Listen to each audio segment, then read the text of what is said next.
Aloha, I'm Jessica Lonnie Rich, host of Inspire You and Me. It's a television show where we talk to people who are making a difference. On this week's show, we have the president of the Asian Real Estate Association of America, Hawaii chapter, Ronda Ching, a survivor of a civil war in Africa, and an author, Dr. Zeal Okogeri. And we're heading on over to the Hawaii Pet Expo. And be sure to stay tuned for our Animal Lovers Clip of the Week. We'll have all that and more, and we'll be back right after this. 5914-777, 5914-777. Who's got the best deals in Vegas around? Who's got the best job? Call 5914-777 today. Vacations Hawaii. Vacations Hawaii. Vacations Hawaii. Good luck, we go play. 5914-777 today. Good luck, we go play.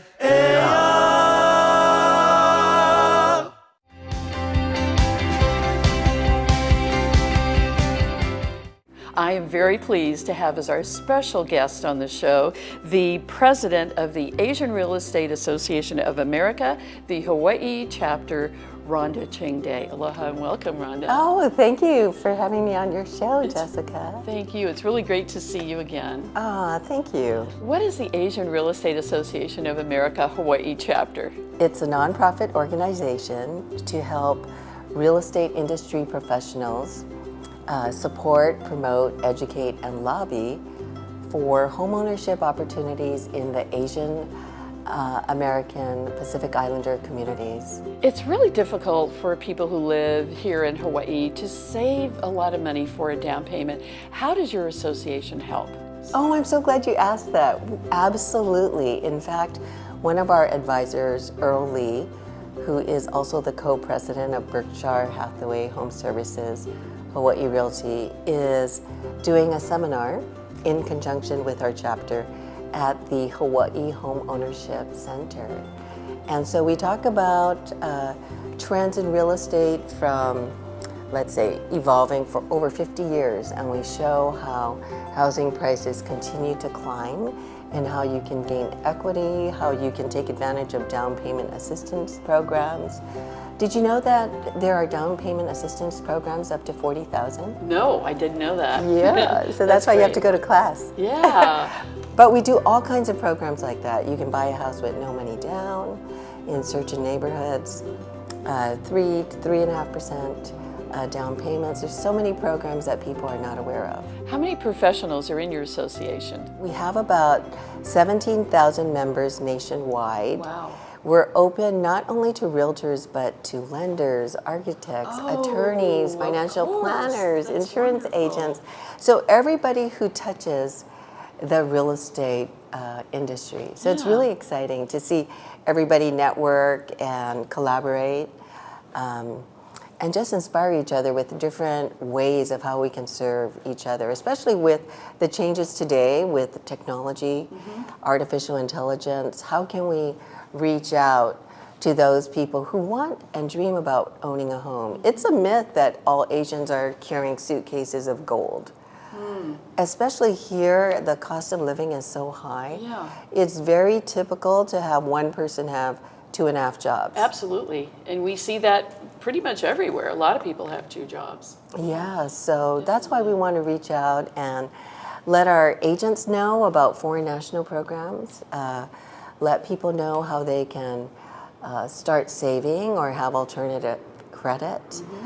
So those are the kinds of things that we like to support. You mentioned credit. How can someone clear up their credit so that they can buy a home? There's so many things that you can do, but the first thing you should do is find a professional, either a credit counselor, a loan officer, a realtor who can point you in the right direction.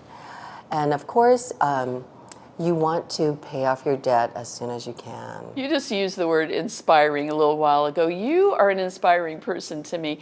How did you get into real estate? Well, in my last year of college at UC Berkeley, I took a real estate class in the business school, and I really enjoyed it. And the professor said, you'd be great at commercial real estate, but at the time, the market was very depressed. And so I took some real estate residential real estate classes. I really enjoyed it. And right out of school, I trucked myself down to Silicon Valley. I was probably the youngest person there in the office of maybe 55 people, some who were starting real estate as a second career. I had the worst car. I had to knock on doors. Everybody was so much more professional. I was a little kid. When you were young and getting into real estate, I'm sure some of the agents said, well, let's just let her find her way. And look at you now. You know, over the years, what I found is I just love what I do. At first, I wasn't sure. I started selling homes, started calling on for sale by owners. So it was really hard homes to sell. Their homes typically didn't sell quickly. I remember cutting down branches, painting barn red homes a more pleasant color, painting cabinets, trying to figure out how this home could sell. But now, that's the most fun part of my job. I love transforming homes. And do you have an inspiring story of helping someone find a home? You know, there's so many stories I can share, and it's just a joy to work with someone over, let's say, even 2 years to find the home that they want and not getting it because they don't have all cash. They can't compete with an all cash buyer. And I'm so happy for those homeowners. I've made friends and best friends with some of my clients. One particular story wasn't about buying, but it was about selling. And it's a very sad story. She doesn't mind me sharing. She had bought a home sight unseen, and out of the goodness of her heart, she and her husband had rented it or allowed a homeless person to stay in a studio. And over time, he just took over the whole property, which was a duplex. And then he started bringing in abandoned cars and renting it out to homeless people. The property was in disrepair, 2.5 acres. Oh, no. And so it took myself and the buyer's agent about 1.5 years to close on that property. Oh, my goodness. But she was so happy after that ordeal. In conclusion, Ronda, what else about Ronda Ching Day would you like us to know that you haven't already shared with us? Every client is so different. They're so unique, whether it's a $65,000 leasehold co-op to a $140 million hotel purchaser. I just love each of those transactions. My broker always says, Rhonda, how do you get these transactions? You deal with the most stress. But I think that's what I like. I like the adventure. I like each transaction to be unique, and that's what I love about it. Well, Rhonda, thank you so much for taking time out of your very busy schedule for sharing with us your experiences. You're truly an inspiring person in our community, and I wish you continued success. Oh, thank you so much.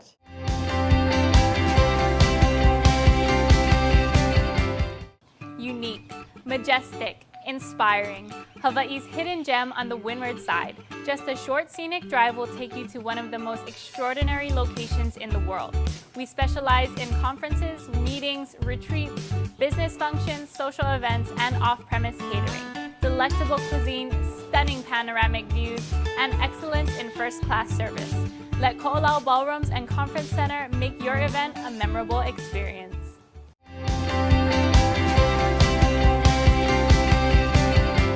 I am very pleased to have as our special guest on the show a motivational speaker, an author, and a very dynamic human being. He's also a chiropractor, Dr. Zeal Okogeri. Aloha, welcome, Zeal. Thank you very much, Jessica. So good to see you again. Good to see you too.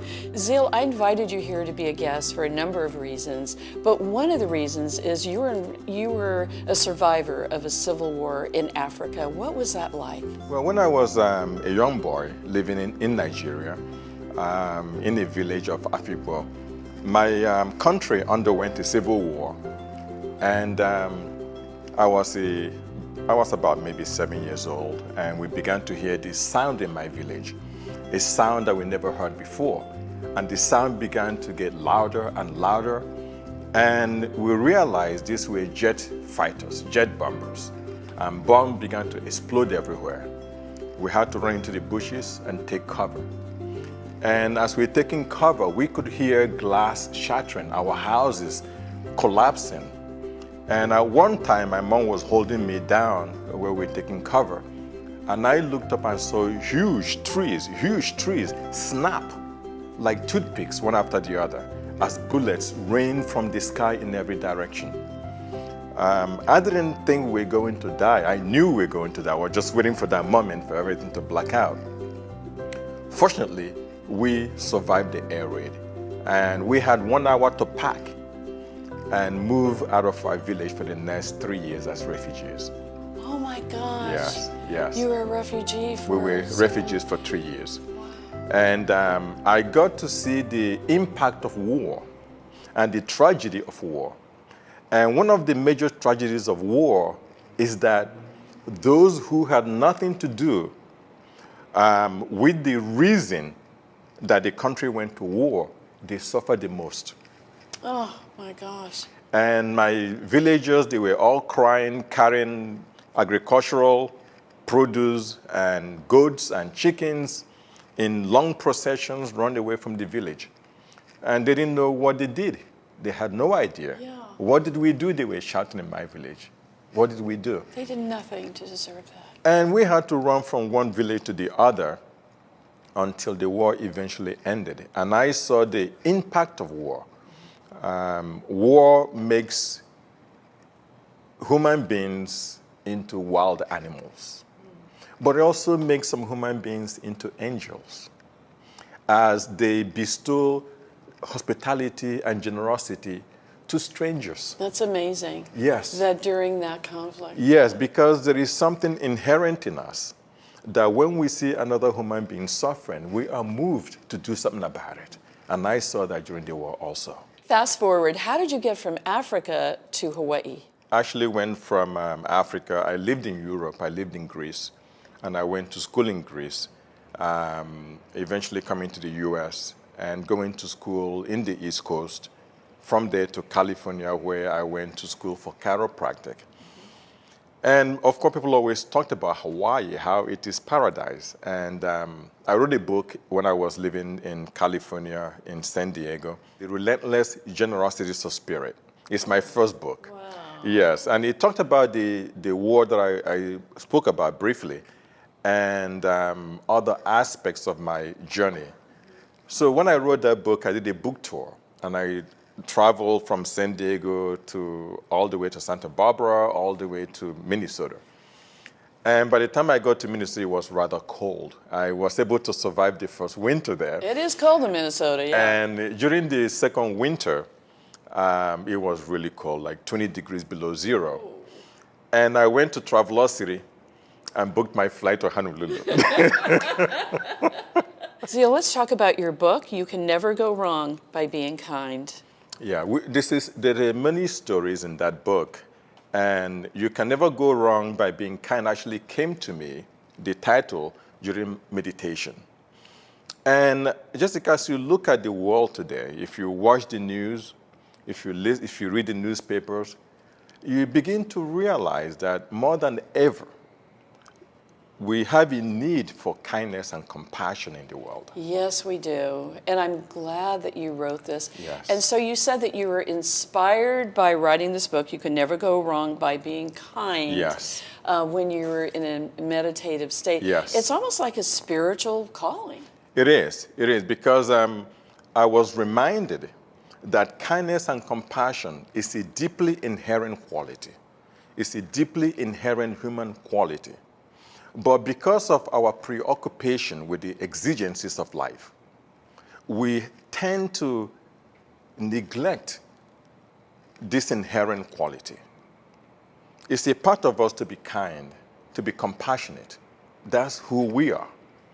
But as we chase to try to fill in the gaps of our life, this aspect is somehow compromised. So the book serves as a reminder to us to tap into this source of love.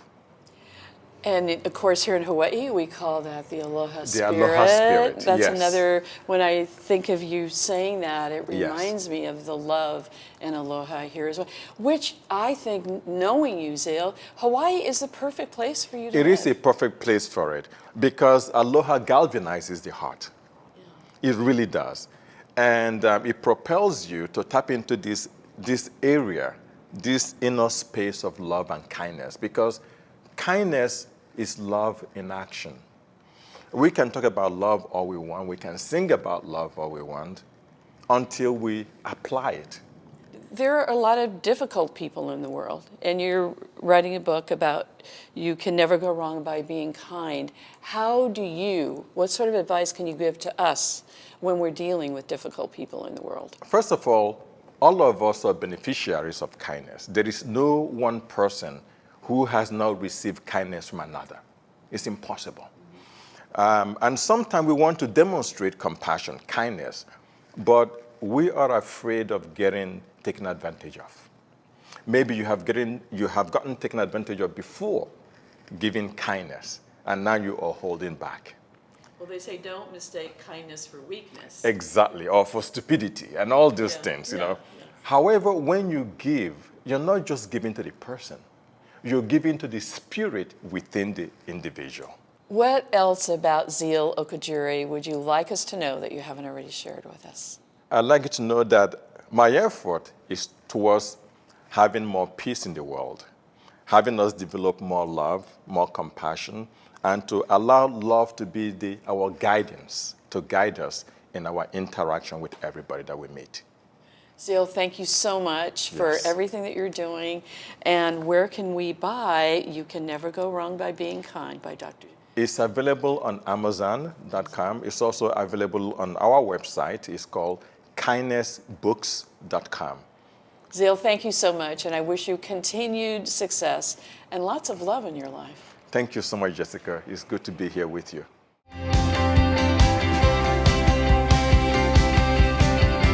Here with Dr. Shelby Gu. She is a veterinarian. Aloha, welcome, Dr. Gu. Thank you. Thanks for seeing me. What is the Hawaii Veterinary Medical Association? The Hawaii Veterinary Medical Association is an organization of state veterinarians, so it includes all of us that are licensed and work here. So we are the main educational and professional organization for veterinarians. And about educating the public, what is the most important thing that you feel as a vet that the public should know before they even purchase an animal or have an animal come to their home? Well, I think the most important thing is to just be aware and do research first before you're thinking about bringing an animal home. So that would be any kind of animal, whether it be a bird or a mouse, rabbit, dogs, or cats. They all make really great pets and they really enhance our lives. And so we really encourage people to have animals, but to have an animal, you need to be a responsible owner.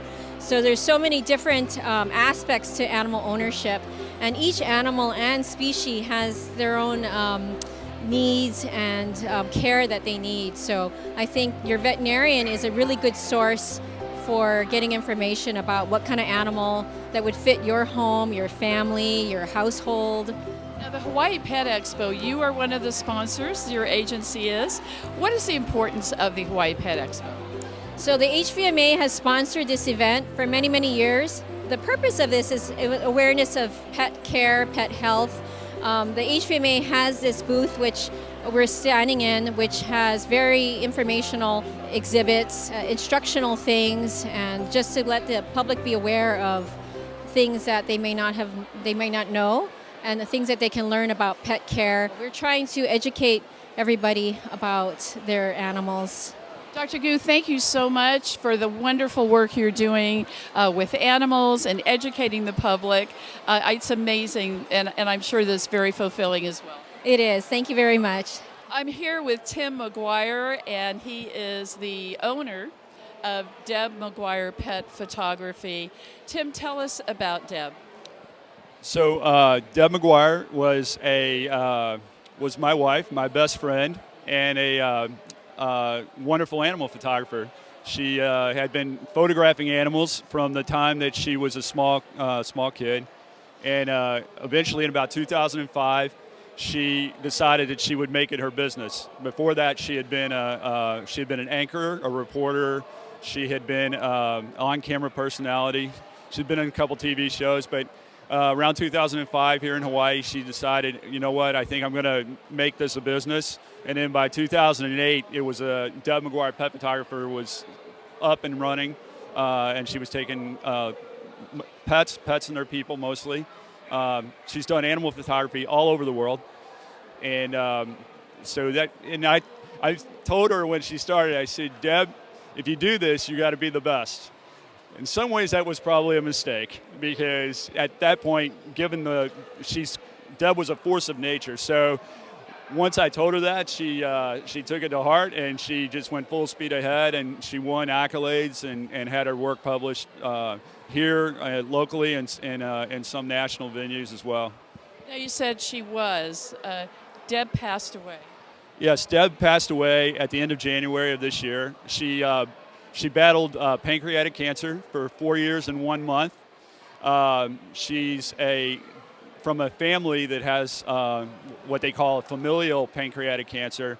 She's at least the 12th person across 4 generations going back to Hungary that had pancreatic cancer. All of them have passed away that have gotten it. She's the second one in this generation to pass away. Her cousin passed away in the 90s from pancreatic cancer.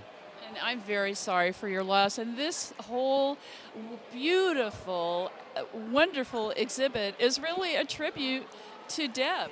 It is, and it's funny because she didn't directly say, I want you to do the Pet Expo, but she said, I guess you'll do one more Pet Expo. And I looked at her and I said, well, yes, I will do one more Pet Expo. And I may do more, but this one is hers. This one belongs to her, and this is her weekend. I actually intended to scatter her ashes this weekend, but her family couldn't come in for it. So this is her weekend, and then the family will have some other time. And I noticed the dogs in the back. That is a very famous picture. I see it pretty much about everywhere. Yeah, so this was, we were trying to come up with something unique for the calendar, and actually we were hoping to try and get it for a calendar cover. And Deb and I had been in one of the shops downtown in Waikiki, and I had seen a picture of Duke Kahanamoku and his family with the surfboards behind him. And I said, we can try to do that with dogs. Now, the only way you can do that is because of the way cameras work, you have to have all the dogs be perfectly online. So you have to get all the surfboards perfectly online. You have to get all the dogs perfectly online. And fortunately, because Deb has such a great personality and because she has so many friends here, and including a lot of people we've met here at the Pet Expo, the Golden Retriever Club, she contacted them right away. And so this is the product. These were dogs that knew each other and were incredibly well disciplined. So we could get the surfboards all online, we could get the dogs all online, and then we had 2 cameras online, and we were able to get the money shot, as they say. And it's one of my favorite. It was one of Deb's favorite shots. Tim, thank you so much for sharing the legacy of Deb McGuire, and what a wonderful tribute to her. I totally appreciate it. Deb was my best friend, and I think she and I, we found great peace. And I think this was something that I needed to do for her to pay tribute. I'm here with John Wadahara with Tales of Aloha. John, Aloha, what is Tales of Aloha? Aloha, we're all volunteer animal-assisted therapy group. We visit the hospitals. A lot of us go to nursing homes. We also visit the colleges, University of Hawaii, and a lot of the elementary schools also.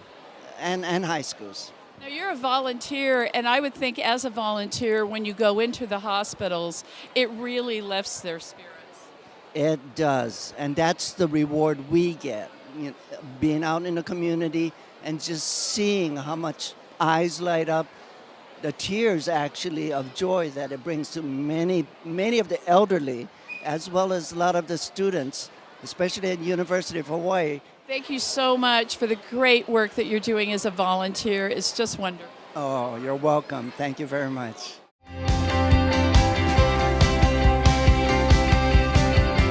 When you feel like Vegas, there's just one place to stay.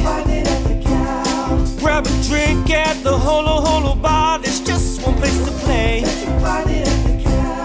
We got a fresh, hot look, a new sports book. We got those local meals, just like Auntie cooks. Aloha spoken here.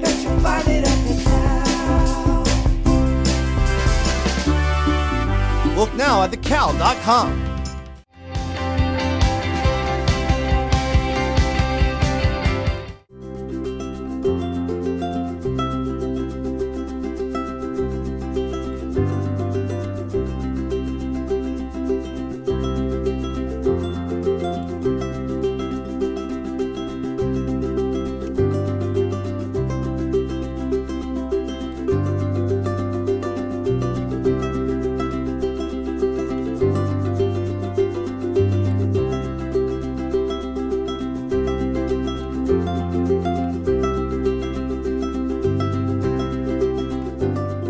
Hope that you've enjoyed our show this week. I'm going to leave you with a rich thought for the day. Courage means to do something different, to take a risk, and sometimes it's scary, but sometimes taking a risk could also mean that you can have big rewards. Think about it. Until we meet again, I'm Jessica Lonnie Rich. Take care and aloha. Oh, my, it's a beautiful world. I like surfing Waikiki. I like to paddle out beyond the white breakers, where a man can still be free, or a woman if you are one. Yes, I do like surfing Waikiki. My, it's a beautiful world. My, it's a beautiful world. Oh, my, it's a beautiful world. My, it's a beautiful world.